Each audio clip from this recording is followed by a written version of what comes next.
Well, that's not good. So in my last video, I broke the oil dipstick tube when I was putting in the new thermostat.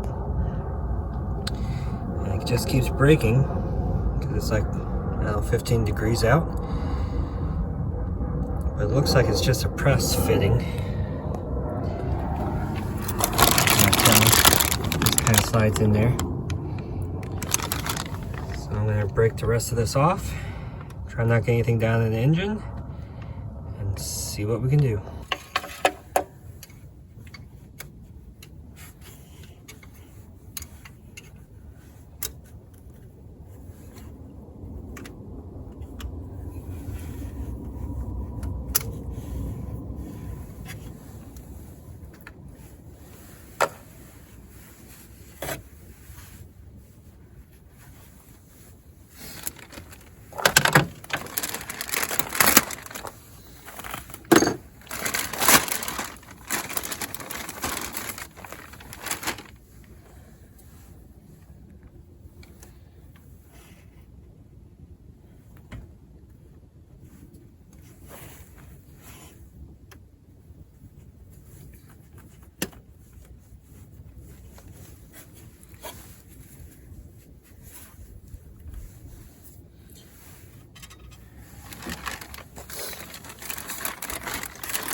So the new guy slid right in.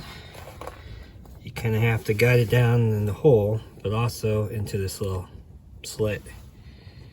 I was hoping I could reuse the old dipstick, but it's different shape or something. Before I pulled out the old one, I checked the oil, and then when I put the new one in, I rechecked the oil to see if the markings are the same, and they're pretty close, so I should be good. Thanks for watching.